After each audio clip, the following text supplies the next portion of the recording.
Hello sa tanan, ang atong destinasyon karon paingon sa Carcar City, Cebu. Kung ikaw usa ka tigsuroy-suroy nga nangita og maayong adventure, ang Carcar angay nimong bisitahan.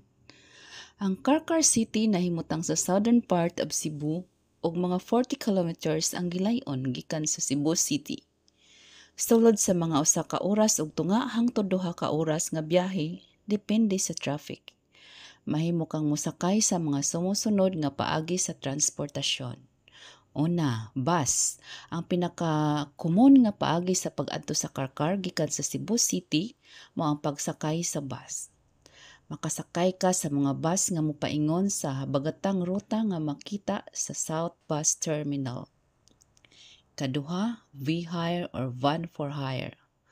Kung gusto ka og mas paspas nga pagbiyahe, ang V-Hire usa ka maayong alternatibo.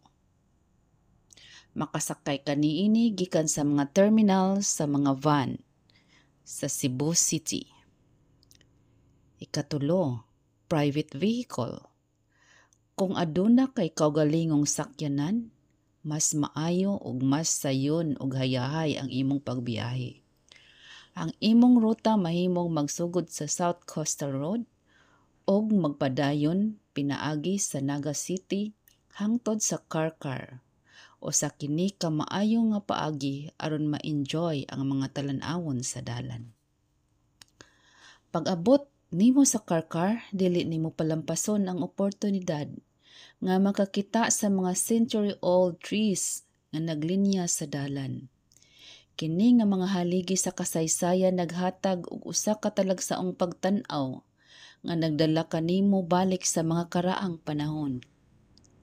Ang mga kahoy adunay estetikong kaanyag nga dili lang makaparelax apan makapahinumdom usab sa kaimportante sa pag-preserve sa atong kinaiyahan. Man makalabay sa mga century-old trees, ang pagbiyahe dili kumplito kung dili matilawan ang sikat nga pork lechon sa Carcar. Ang Bibis Lechon usa sa paboritong lugar alang sa mga lechon enthusiasts. Naghalad og lami nga lechon nga dili gayud nimo kalimtan. Ang crispy nga panit ug juicy nga unod nagdala sa usa ka hingpit nga pagpangaon nga makapahimuot sa imong panglasa. Daghan man ang mga lechon dinhi sa Cebu apan ang Carcar lechon adunay espesyal nga panlasa.